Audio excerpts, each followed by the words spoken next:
संतोष का फोन था। उसने गांव वालों को सुभाष मौर्य के सरकटी लाश हाईवे की तरफ ले जाते हुए देखा है। शायद वो लोग चक्का जाम करने वाले हैं।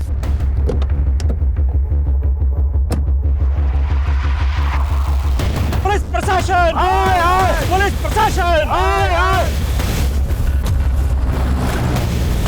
पुलिस प्रशासन आए आए, पुलिस प्रशासन आए आए, पुलिस प्रशासन आए आए, पुलिस प्रशासन आए आए, पुलिस प्रशासन आए आए। रुक जाइए, पुलिस प्रशासन आए आए। रुक जाइए।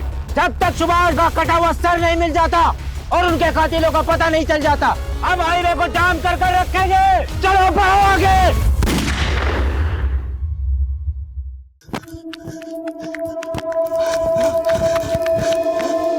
लो अनिल भैया, मार लो भोले बाबा का प्रसाद। अनिल भैया, वो हमारी साइकिल तो आ जाएगी ना? वो बाबूजी पूछ रहे थे, आपके भरोसे उस सरकारी स्कीम में इतना पैसा लगाया है ना। अनिल भैया गजब हो गया।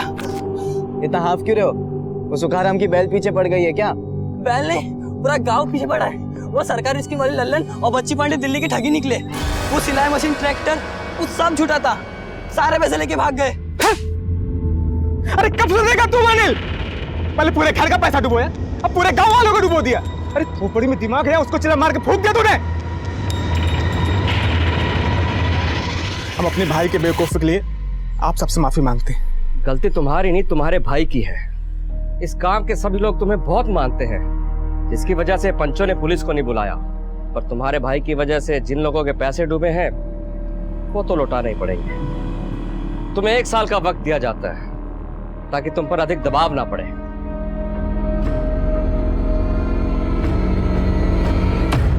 अगर 1 साल तक गांव वालों का पैसा चुकाते रहे तो हमारे पास क्या बचेगा? ये बात अपने लाडले देवर से पूछो। अरे मैं कहता हूँ ये झंझटों में पड़ने की क्या जरूरत थी? अरे तो हम क्या जिंदगी भर खेतों में आपकी तरह मजदूरी करते बैठे? भैया आपने तो कभी बड़ा सोचा ही नहीं। अगर दावा सही लग जाता ना तो जिंदगी संवर जाती हमारी। जिंदगी कोई बछड़ा नहीं है जो पैदा होते ही खड़ा हो जाता है। किस्मत और जिंदगी बदलने के लिए मेहनत करनी पड़ती है। भैया मेहनत करने से सिर्फ जरूरतें पूरी होती है, सपने नहीं। चुप रहो, तुम्हारे सपनों के चक्कर में और कितना झेलेंगे हम? अरे तुम मत झेलिए ना। अरे अनिल, क्यों डांटते रहते हैं हमेशा उसे? भाइयों के बीच की बात है, तुम चुप रहो।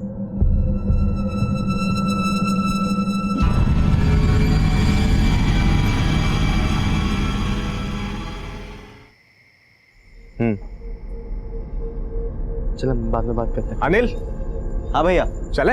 हाँ चले। चला जा।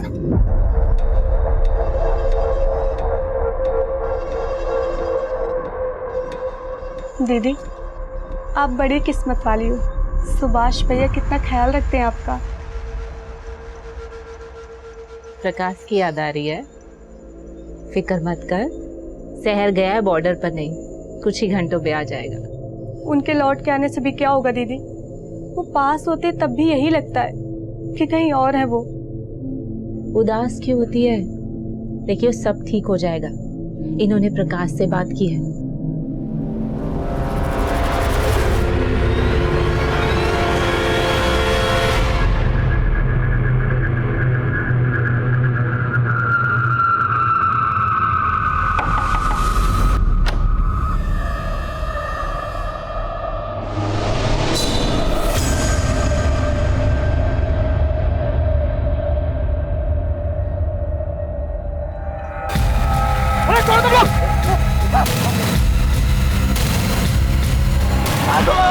बचाओ बचाओ, डाकू आ गया। डाकू आ गए, डाकू आ गए, बचाओ। अरे जागो जागो, अरे डाकू आ गए, बाहर निकलो सब। अरे डाकू आ गए।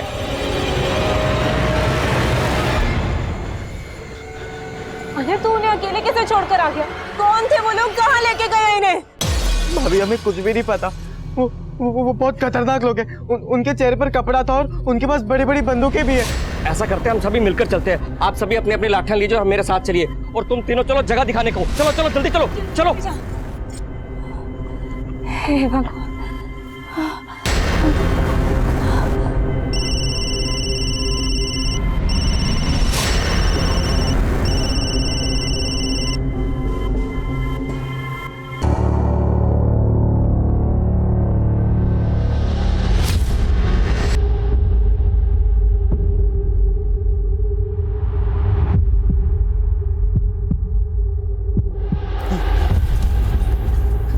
सरपंच जी, ये वही जगह जहाँ पर हम पे हमला हुआ था, वही कई झाड़ियों के पीछे हमें बांध के रखा था।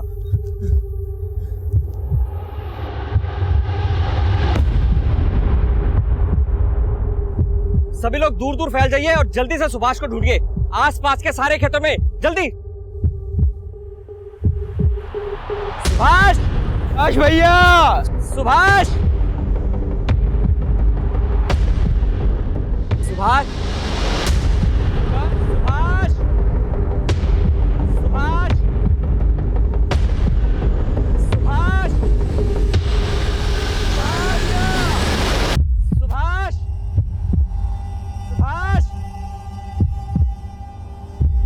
सुभाष! सुभाष! क्या हुआ सरपंच जी? डाकू आए थे, अनिल, पीयूष और धर्मपाल को बुरी तरह से पीटा और शायद वो सुभाष को अपने साथ ले गए। वो कहीं मिल ही नहीं रहा है। क्या?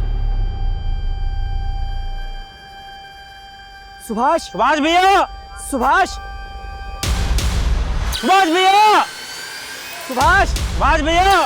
सुभाष! सुभाष! सुभाष!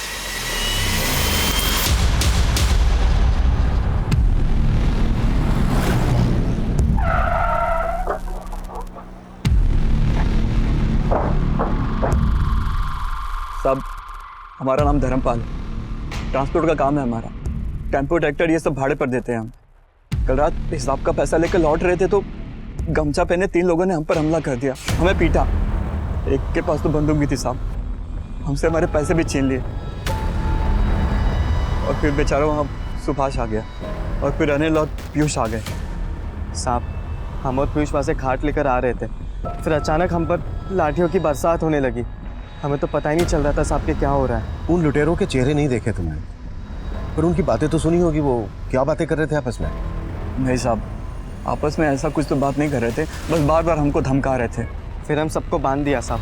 और साहब फिर थोड़ी देर बाद हमने हिम्मत की, अपने हाथ खोले और अपनी जान बचाने के लिए भागे साहब। इससे पहले तुम्हारे गांव में कोई ऐसी वारदात हुई है क्या?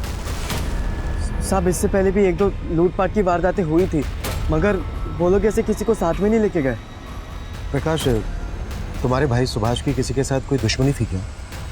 सुभाष भैया को हमने इतने सालों में किसी के साथ लड़ते झगड़ते नहीं देखा। शायद कोई ऐसा हो जो ये जानता हो कि रात को सुभाष खेतों को पानी देने जाने वाला है और उसने मौके का फायदा उठा लिया हो। साहब, आमतौर पर खेत में रात को पानी देने मैं जाता हूँ। कल मैंने भैया से कहा कि इस बार मंडी मैं जाऊँगा। हमें नहीं पता था कि भैया के साथ ये सब हो जाएगा। ये सब हमारे कारण हुआ। अनिल, पीयूष और धर्मपाल तीनों के बयान बिल्कुल एक जैसे हैं। लग तो यही रहा है कि मामला लूट का है, पर एक बात समझ में नहीं आ रही है। अगर ये मामला सिर्फ लूट का है तो फिर वो लोग सुभाष को अपने साथ क्यों ले गए? सर, पूरा खेत और आसपास के जंगलों में शांत है।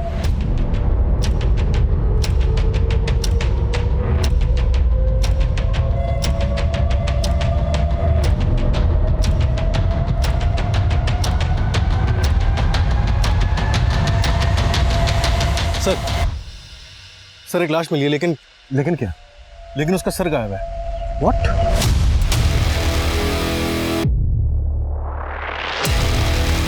रुक चाचा, अरे रोक कह रहा तो ले, संभाल के पकड़ इसको।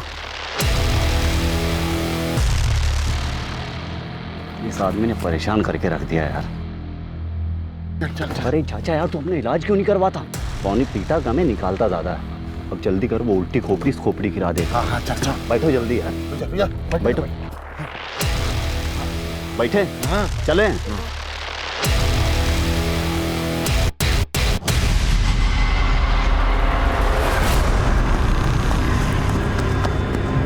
भाभी, भाभी, भाभी, भाभी, सुभाष भैया की लाश मिली है। भाभी, भाभी क्या हो गया?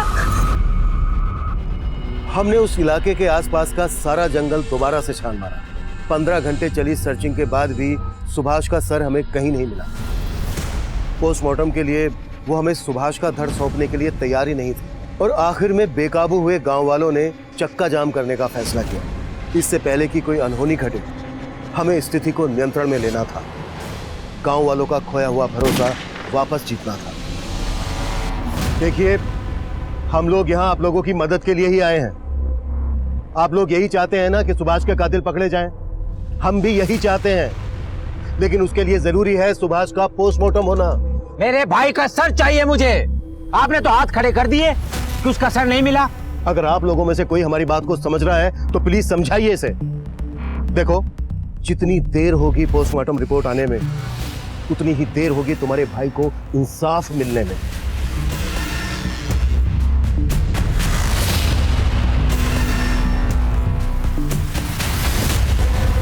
पूरा जंगल दोबारा से स्कैन किया, अगर किसी जानवर ने खाया होता तो अब तक मिल जाता। पूरे चांसेस हैं कि लुटेरे सुभाष का सर अपने साथ ले गए होंगे। लेकिन क्यों?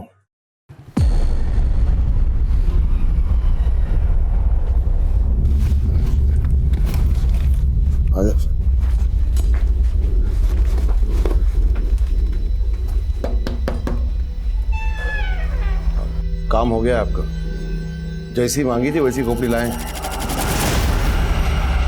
कातिल सर का क्या करेंगे ये बात समझ में नहीं आ रही है। ये लोग पहले से उस जगह पर घात लगाकर बैठे थे, लेकिन इन चारों को बांधने और पीटने के बाद उन्होंने सिर्फ सुभाष को चुना। ये भी तो हो सकता है कि ये मर्डर करने के इरादे से ही आए हों, लूटे कवर अप हो। सर, अक्सर खेतों में पानी छोड़ने के लिए सुभाष का छोटा भाई प्रकाश जाता था, पर उस रात प्रकाश ने सुभाष किया। हो सकता है कि टारगेट प्रकाश रहा हो और सुभाष गलती से मारा गया। ये भी तो हो सकता है कि प्रकाश ने जानबूझकर अपने भाई सुभाष को भेजा ताकि वो मारा जाए। सर, सबसे छोटा भाई अनिल कभी रातों को खेत में नहीं जाता था, लेकिन उस रात गया। एक काम करते हैं श्रीवास्तव, प्रकाश, अनिल, पीयूष और धर्मपाल, इन चारों को फिर से टटोलते हैं। शायद कुछ हाथ लग जाए। हो सकता है मामला घर का ही हो। और पता करो सुभाष और उसके परिवार की गांव में किसी के साथ कोई दुश्मनी तो नहीं थी। सुभाष बहुत ही अच्छा आदमी था, उसकी किसी के साथ कोई दुश्मनी नहीं थी। आप गांव में किसी से भी पूछ सकते हैं, सब यही बताएंगे आपको।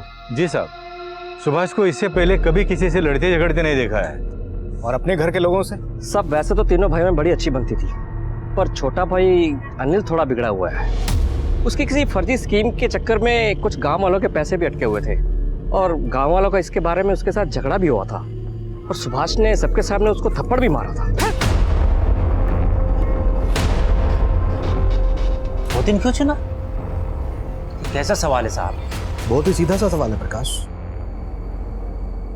रोज खेतों को पानी देने तुम जाते थे और तुम्हारा भाई सुभाष मंडी, लेकिन उस दिन उल्टा हुआ और तुम्हारा भाई मारा गया। पर मुझे मालूम होता उस दिन वहां कुछ ऐसा होने वाला है, मैं खुद जाता, भैया को कभी नहीं जाने देता। सब सुभाष, प्रकाश और अनिल, जहाँ तक हम जानते हैं तीनों भाइयों में बहुत अच्छी बनती थी। सीधे साधे लोग हैं साहब। आप बार बार हमसे वही सवाल क्यों पूछ रहे? साहब, हमने हमारे भैया को खोया है, और साहब हमें परेशान करने से अच्छा आप जाके भैया के कातिलों को ढूंढिए। हमें आपको जो कुछ भी बताना था ना, हम आपको सब बता चुके। ठीक से याद कर लो अनिल, क्या वाकई में तुमने हमें सब बता दिया? जी साहब, सब बता चुके। पूरी पंचायत के सामने तुम्हारे भैया सुभाष ने तुम्हें थप्पड़ मारा था, ये बात तो तुमने हमें बताई नहीं, और ना ही अपनी उस फ्रॉड सरकारी स्कीम के बारे में हमें बताया। साहब, अनिल ने जानबूझ के फर्जी स्कीम सबको नहीं बेची थी साहब, और सब धोखा तो हमारे साथ भी तो हुआ ना साहब। लेकिन सुभाष ने इसके लिए अनिल को जिम्मेदार ठहराया था, उसकी बेइज्जती की थी सबके सामने, इसलिए अनिल ने और तुमने मिलकर सुभाष को ही कहीं। ये क्या बोल रहे साहब आप? ना मैं ऐसा कर सकता हूँ ना अनिल। तो क्या प्रकाश ऐसा कर सकता है? आप पागल हो गए?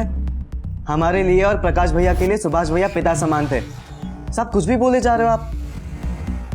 गुस्से की धार अक्सर रिश्तों की डोर काट देती है। जब सुभाष ने सबके सामने तुम्हें थप्पड़ मारा था, गुस्सा तो आया होगा तुम्हें। तीनों भाइयों का रिश्ता इतना कच्चा नहीं था साहब। लेकिन ये बात एकदम पक्की है कि किसी ने तगड़ी दुश्मनी निकाली तुम्हारे भाई से, वरना कोई उसका सर काट के क्यों ले जाता? अगर दुश्मन घर के भीतर का नहीं है तो फिर कौन हो सकता है? हम नहीं जानते। पता नहीं साहब।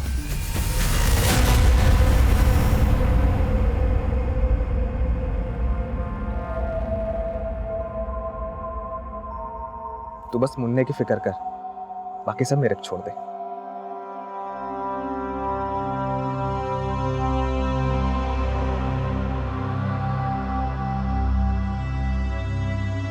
दीदी, मुझे कुछ ठीक नहीं लग रहा है। प्रकाश कभी मंडी नहीं जाते थे, लेकिन उस दिन गए। उस रात जब ये सब हुआ तो हमने उन्हें फोन भी किया था। उन्होंने फोन काट दिया और फिर बंद कर लिया। क्या ये सब इत्तेफाक है? प्रकाश, अनिल, पीयूष, धर्मपाल सबके सब एक ही बात दोहरा रहे हैं। इनमें से कोई तो है जो कुछ छुपा रहा है। कुंडली निकालो सबकी। सर जिस तरह से सर काटा गया उससे लगता है किसी पेशेवर का काम है। 3 लोग थे, किसी गैंग से जुड़े हुए हो सकते हैं। शायद सुभाष के किसी दुश्मन ने सुपारी दी हो। पंजरिया गांव के आसपास के हिस्ट्री शीटर्स को खंगालो, खबरों को लगा दो काम पर। और रिकॉर्ड्स कब तक आ रहे हैं? कल तक आ जाएंगे सर। गुड। मर्डर का मोटिव पता करना होगा। सुभाष को क्यों मरवाया गया और उसके सर के साथ क्या किया गया।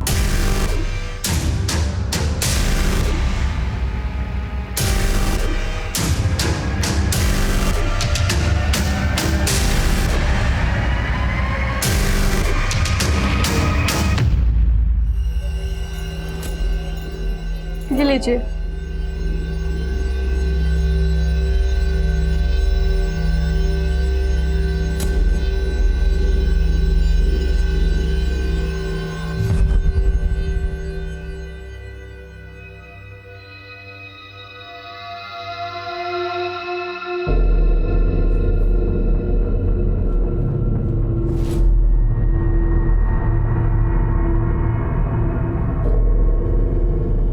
साहब सुभाष के घर पे तो मातम सा छाया हुआ। उसके परिवार के हर मेंबर पे नजर रखे, लेकिन कोई हरकत नहीं दिखाई दी। सब लोग शोक में ही है। और पंजरिया में कोई नया बंदा दिखा जिसने शायद सुभाष की सुपारी ली हो?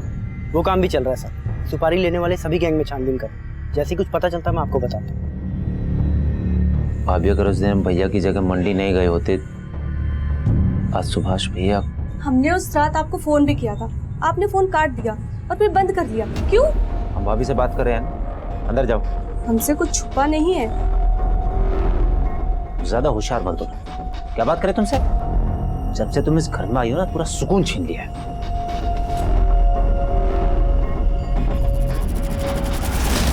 अरे बाहर निकल यार, जब देखो बाथरूम में घुसा रहता है।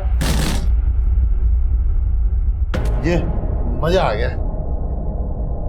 मजा आ गया? ऐसा थोड़ी ना होता है। इतनी मेहनत की है, पैसे मिले नहीं है। अरे भतीजे थोड़ा ठंड रख। तेरे चाचा ने डबल डील की है। एक कटे हुए सर के 2 इनाम मिलने वाले। देर सवेर तो होती रहती है। इधर ज्यादा देर रुकना ठीक नहीं है। खाकी वर्दी वाले कुत्ते सूंघ लेंगे हमें। अरे भतीजे कहा ना थोड़ी ठंड रख, कुछ नहीं होगा। एक ऐसे ही चाचा भतीजे की जोड़ी देखी थी हमने, दिखने में ऐसा लगता था किसी पागल खाने से भाग कर आए हैं। भतीजे कितनी बार तुमको बोले हमारे रहते जेब में हाथ मत डाला करो। ए, बजा बजा, बजा। कितना बोलो? 40। सब कुत्ता नहीं है। चाचे कितनी बार बोले हैं घर से निकलो तो छुट्टे रखा करो।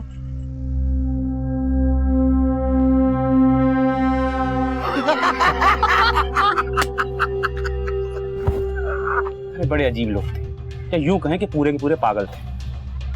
अच्छा मगलू, ये सुभाष मौर्य की फैमिली के बारे में कुछ मालूम है क्या? किसी से कोई दुश्मनी, कोई अनबन? कैसी दुश्मनी? बड़े ही मामूली लोग, खेती बाड़ी करने वाले। पर हाँ, जब हमें यह मालूम चला कि सुभाष मौर्य का सर गायब है, तब मेरे दिमाग की बत्ती चली। अच्छा, तो अपने इस दिमाग की बत्ती की रोशनी जरा हमारे केस पे भी डालना। क्या है कि मुझे ये मामला ना दुश्मनी का नहीं लगता। तो हमें लगता है कि ये जादू टोने का मामला है। ये 6 महीने पहले पास के गांव में बिल्कुल ऐसा मामला हुआ था। बस फर्क इतना है कि यहाँ हाथ गायब थे, यहाँ सर गायब है। सर, सुभाष की पोस्टमार्टम रिपोर्ट आ गई है। गला किसी तेज धार वाले हथियार से काटा गया, वो भी एक ही बार में। बॉडी पे गए घाव है, लेकिन मौत गला कटने से हुई है। लेकिन ये सर काट कर ले जाने के पीछे क्या मकसद हो सकता है? सर, ये कोई घरेलू मामला नहीं लग रहा है। खबरी भोला से फोन पे बात हुई थी, वो भी आ ही रहा है। उसका कहना है कि पंजरिया से कुछ 25 किलोमीटर दूर सूरागंज गांव में कुछ इसी तरह की वारदातें घटी थी। कहना है कि कोई जादू टोने वाला मामला है। जादू टोना यानी नरबली दी गई है। लेकिन उस वक्त वहां पर 4 लोग मौजूद थे, उनमें से सिर्फ सुभाष को ही टारगेट क्यों बनाया गया?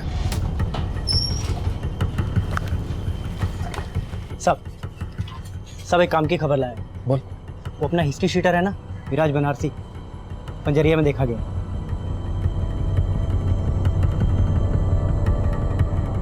मिराज बनारसी? मिराज बनारसी लूट के काफी बड़े केसेस में इन्वॉल्व रहता है। तो 2000 रुपए की लूट के लिए इतनी मेहनत क्यों करेगा? बाद में कोई वजन नहीं है। एक भारी खबर भी लाया साहब। बोलना। गांव में 2 नए कबूतर आए हैं, चाचा भतीजे की जोड़ी। देखने में पागल टाइप के हैं। सर हो सकता है कि उनका इस केस में कोई हाथ हो। चाचा भतीजे की जोड़ी, जिसने भी इस जोड़ी को देखा है उसकी मदद से इनके स्केचेस बनवा। और ये जादू टोने के बारे में क्या बोल रहा था? हाँ साहब, वो सूरागंज गांव है ना साहब, वहाँ पे भी ऐसे 2 केस सामने आए। 2 लाशें मिली हैं, एक का सर गायब है और एक का हाथ। हमें इस जादू टोने वाले एंगल में और घुसना चाहिए, क्योंकि सर काटने के पीछे ही वजह हो सकती है। बोला, सुभाष की फैमिली को और खंगालो। अनिल, प्रकाश, धर्मपाल और पीयूष, इन सबके पुराने पापों की पड़ताल कर। चल निकल। सूरजगंज में जो लाशें मिली हैं, सर कटी हुई और हाथ कटी हुई, इनका पूरा चक्कर पता करो, लेकिन अपने खुफिया तरीके से। किसी को कानों कान खबर नहीं लगनी चाहिए। समझ गया सर।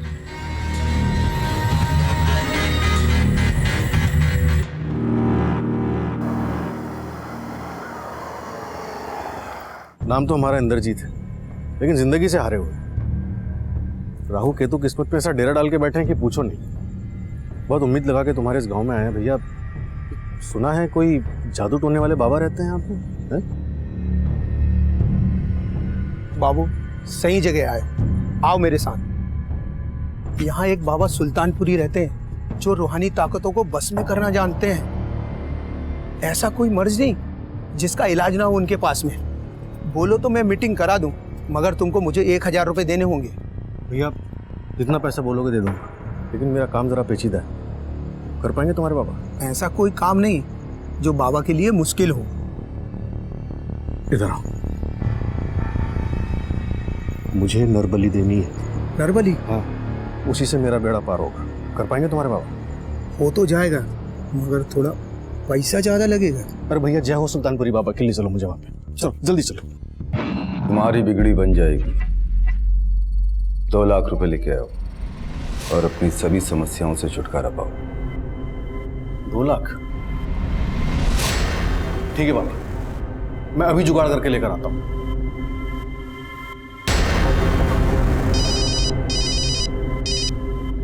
हाँ श्रीवास्तव, सूरजगंज का बाबा सुल्तानपुरी नरबली करने के लिए तैयार हो गया सर। ले आओ इस बाबा को। अब इस पर जादू टोना हम करेंगे हमारे तरीके से। सर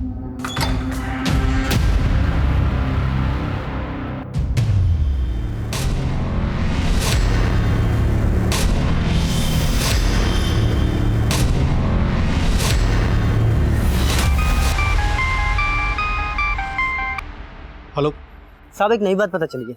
ये सुभाष का भाई प्रकाश पहले धर्मपाल के वहाँ काम करता था, लेकिन अभी कुछ दिनों पहले धर्मपाल ने उसे नौकरी से निकाल दिया। ये बात ना धर्मपाल ने बताई और ना ही प्रकाश ने। लगता है सुभाष की फैमिली काफी कुछ छुपा रही है हमसे।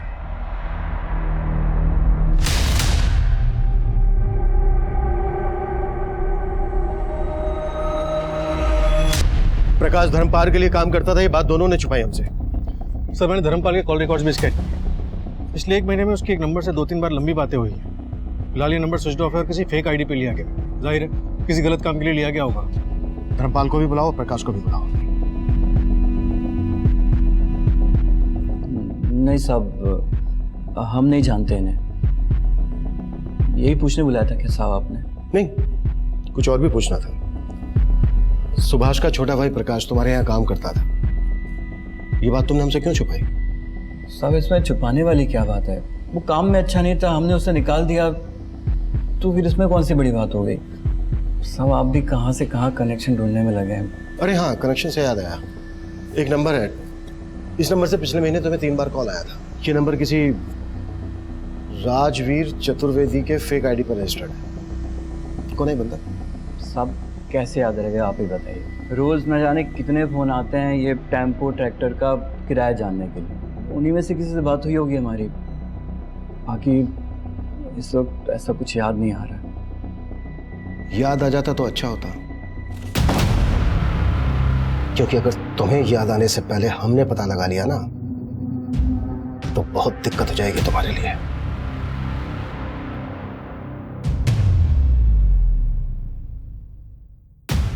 सर हम इन फोटो के बारे में बता चुके हैं, हम इनमें से किसी को नहीं जानते। सर हम धर्मपाल के यहाँ नौकरी करते थे, उसको सही नहीं लगा, उसने हमें निकाल दिया।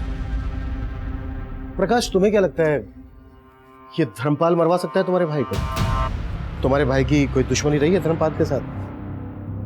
सर धर्मपाल उस दिन खुद मरते मरते बचा, आप उस पर भी शक कर रहे हैं? आपके सवाल हो गए तो जाऊं मैं सर?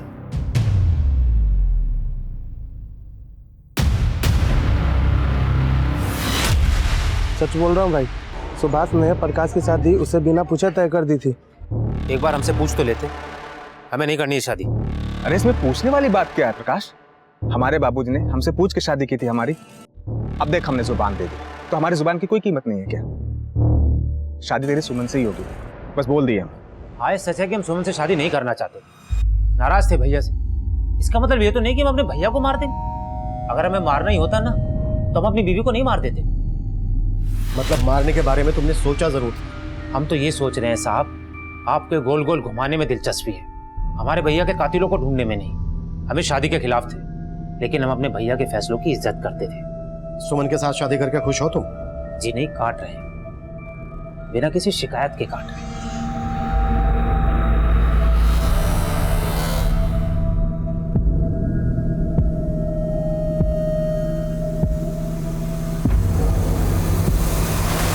प्रकाश, तुम आग से खेल रहे हो और देखना ये आग तुम्हारे साथ साथ हमारे पूरे घर को जला देगी। सुमन बहुत अच्छी लड़की है, अगर तुम उसका दिल दुखाओगे तो समझो तुमने हमारा और अपनी भाभी का दिल दुखाया है। बाकी तुम्हारी मर्जी। सर, बाबा सुल्तानपुरी के कॉल रिकॉर्ड्स में रेवापुर के ललित चौधरी का नंबर काफी बार फीचर हुआ है। जब मैंने रेवापुर थाने में इस बारे में बातचीत की तो पता चला कि वो गांव का मुखिया हुआ करता था, लेकिन झाड़ फूक और जादू टोने में धंसा होने के कारण लोगों ने उसका बहिष्कार किया और उसे हटा दिया। और सर, इस ललित चौधरी की केस हिस्ट्री भी काफ़ी काली रही है और ये भी पता चला है कि कुछ दिन पहले बाबा सुल्तानपुरी ललित चौधरी से मिलने के लिए रेवापुर गांव गया था। ये मुखिया इस केस की मुख्य कड़ी बन सकता है। उठा लो इस ललित चौधरी को। सर। कौन सुभाष और ये कौन बाबा सुल्तानपुरी?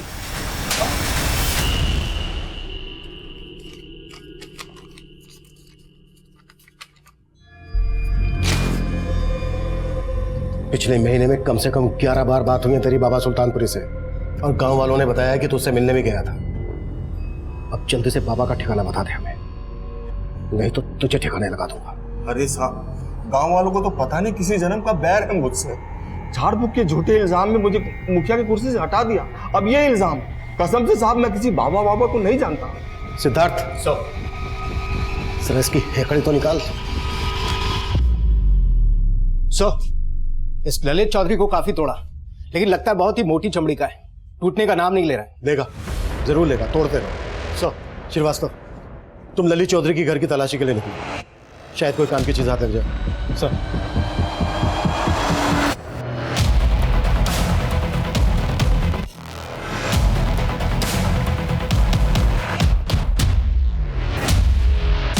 आपने बिल्कुल सही सुना है साहब, ये ललित चौधरी झाड़ फूक में बहुत माहिर है। कई बाबाओं से ताल्लुक है इसके और कई बार तो रात में अपने खेत में जाके पता नहीं कौन सी काली विद्याएं आजमाता है।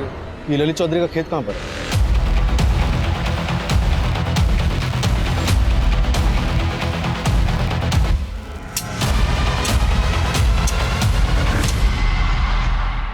अरे साहब, मैं बताता हूँ, मैंने ही वो खोपड़ी अपने खेत में दफन की थी, पर मैं ये नहीं जानता कि किसकी खोपड़ी थी। मुझे तो बस बाबा गुलफाम आजाद ने ये कहा था एक खोपड़ी का बंदोबस्त करो। अब ये नया बाबा कहाँ से आ गया? बाबा गुलफाम आजाद दिल्ली में रहते हैं, काली विधाओं में माहिर हैं, उन्हें किसी काम के लिए ये खोपड़ी चाहिए थी। बस ये बात मैंने बाबा सुल्तानपुरी को बताई, उन्होंने खोपड़ी लाके दी। बस साहब, इसके अलावा मुझे कुछ नहीं मालूम है साहब। पूरे चांसेस हैं कि ये खोपड़ी सुभाष की ही है, फिर भी कंफर्मेशन के लिए डीएनए टेस्ट करवाओ और दिल्ली वाले बाबा गुलफाम आजाद से भी जाकर मिलो। Yes sir.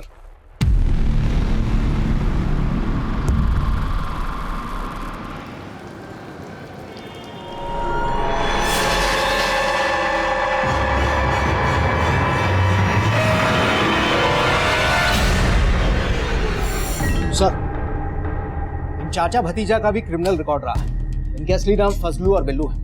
पंजाब में लूट और मारपीट के 2-3 केसेस में इनका नाम उछला था, कुछ टाइम अंदर भी थे। सुभाष की मौत के आसपास फजलू और बिल्लू पंजरिया में देखे जाते हैं। हो सकता है इस बार ये चचा भतीजे मारपीट और लूटपाट से आगे निकल गए हो, मर्डर की सुपारी ली हो। हिस्ट्री शीटर मिराज बनारसी भी इसी दौरान देखा जाता है। कातिल कुल 3 लोग थे। अगर देखा जाए तो कड़ियां जुड़ तो रही हैं, लेकिन कई सवाल भी खड़े कर रही हैं। अगर हम ये मानकर चलें कि इन चाचा भतीजे ने बाबा सुल्तानपुरी को इंसान की खोपड़ी सप्लाई करने के लिए सुभाष का सर कलम किया, तो सवाल ये उठता है कि सुभाष ही क्यों, अनिल, पीयूष और धर्मपाल क्यों नहीं?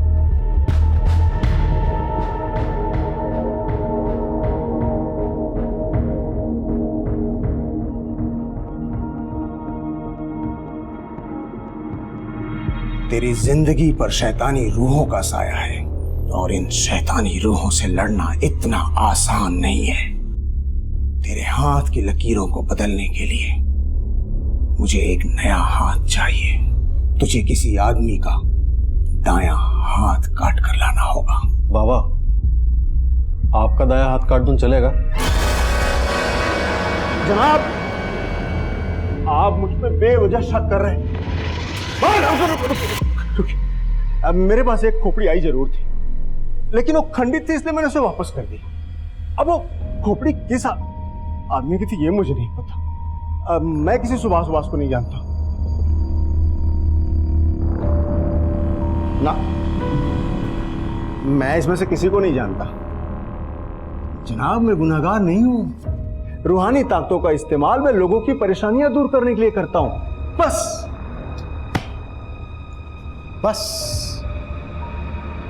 अब खुद की दूर करने के लिए करना, क्योंकि जेल में तुझ पर बहुत सी परेशानी आने वाली है।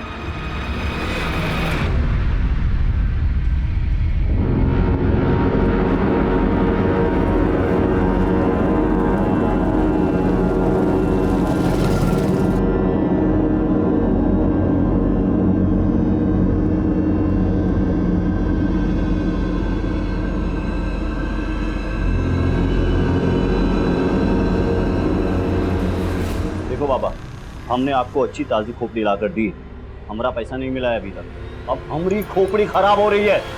आपको पता है हम कब से अंडरग्राउंड है। ए लड़के, आवाज नीचे। ओ बाबा जी, अरे भतीजे को धमकाना मत, हमारा पैसा दे दो, हम चले जाएंगे। पैसा अभी नहीं मिल सकता, नई खोपड़ी ले आओ, दुगना मिल सकता। क्या सोच रहे हो चाचा? उड़ा दो अपने भतीजे की खाली खोपड़ी और परोस दो इस बाबा को।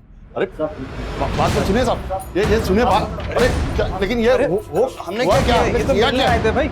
हमारे हाथ सिर्फ वो चाचा भतीजा ही नहीं, बल्कि बाबा सुल्तानपुरी भी लगा। तीनों एक ही जगह पर एक ही साथ धर लिए गए।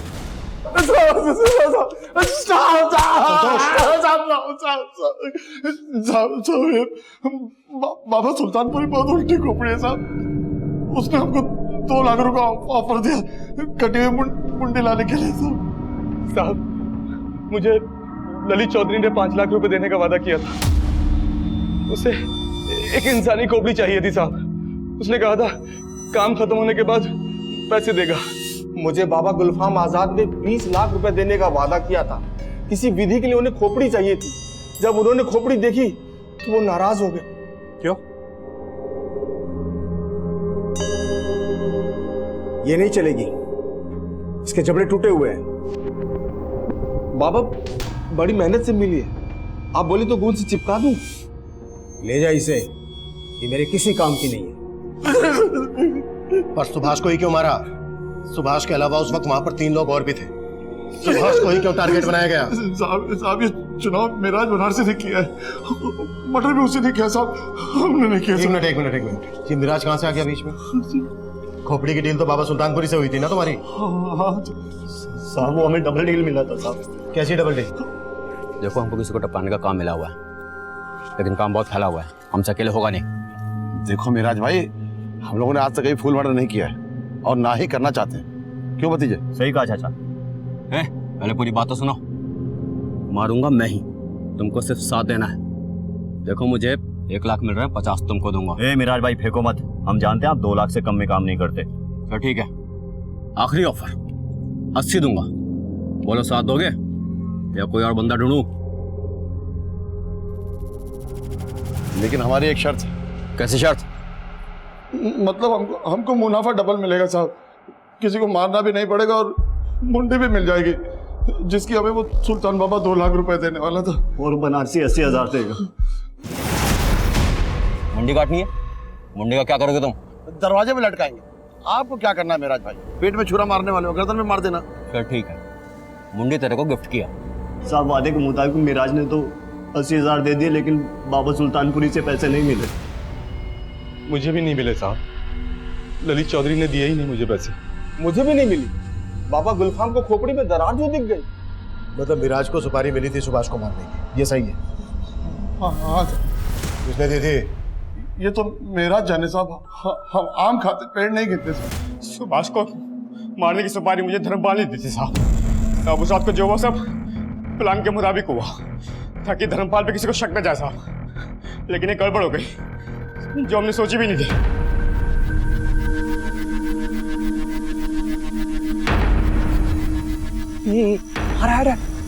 बांधो जल्दी बांधो।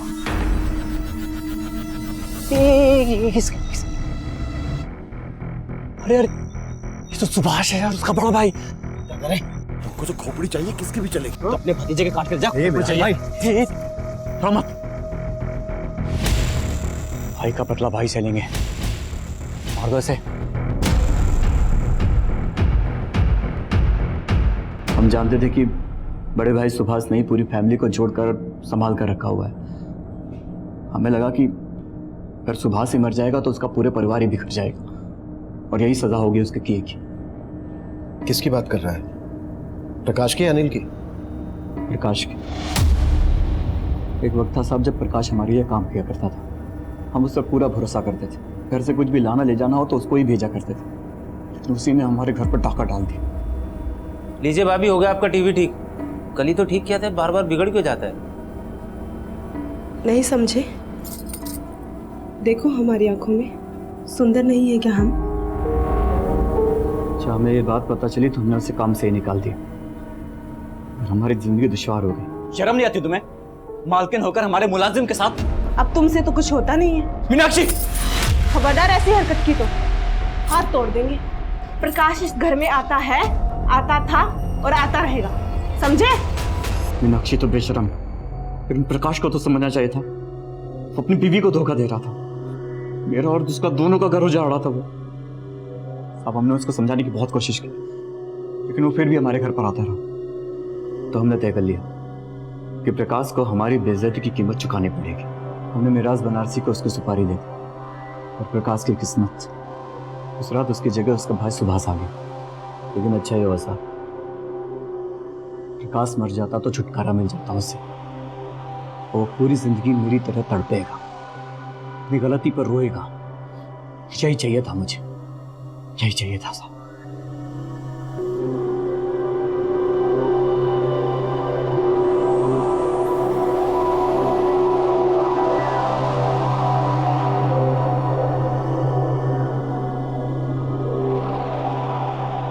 धर्मपाल जुडिशियल कस्टडी में है। धर्मपाल की पत्नी मीनाक्षी ने कोर्ट में डिवोर्स फाइल कर दिया है, और दिल्ली से पकड़े गए बाबा गुलफाम आजाद ने इंटरोगेशन में ये कन्फेस किया कि वो देश के 5 राज्यों में ऑर्गन सप्लाई का रैकेट भी चला रहा था। धर्मपाल के अंदर एक लावा उबल रहा था। उसकी पत्नी की बेवफाई और ताने उसकी मर्दानगी को चोट पहुंचा रहे थे, और आखिर एक दिन ये लावा फटा, जिसमें एक निर्दोष अपनी जान गंवा बैठा। सुभाष को इस बात का आभास बहुत पहले ही हो गया था कि उसका भाई आग से खेल रहा है। उसने होने वाले जुर्म की दस्तक महसूस की थी और सबको चेताया भी था। पर अफसोस, इस केस में एक और पहलू सामने आया जो हमारे समाज का बहुत बड़ा दुश्मन है। झाड़ फूंक, मैली विद्या, जादू टोने, अंधश्रद्धा। अक्सर ये टोटके डर के साए में पनपते हैं, और ढोंगी पाखंडी बाबा इसकी आड़ में फैका कारोबार करते हैं। किसी दूसरे इंसान की बलि देने से आपकी जिंदगी के सारे कष्ट दूर हो जाएंगे। ये बात सुनने में ही कितनी वाहियात और घिनौनी लगती है, लेकिन दुखद सच्चाई यही है कि लोग न सिर्फ इस पर विश्वास करते हैं बल्कि अमल भी करते हैं। हमारा इस केस को दिखाने का मकसद है देश में चल रही ऐसी अमानवीय रीतियों के खिलाफ लोगों को जागरूक करना। दूसरे लोगों की गलतियों से, उनके अनुभवों से सीखना ही समझदारी है। अब मैं सीनियर इंस्पेक्टर अभिमन्यु जिंदल आपसे इजाजत लेता हूं। आपसे फिर मुलाकात होगी एक नए केस के साथ। Crime petrol Dastak. मकसद बताना नहीं, बचाना है।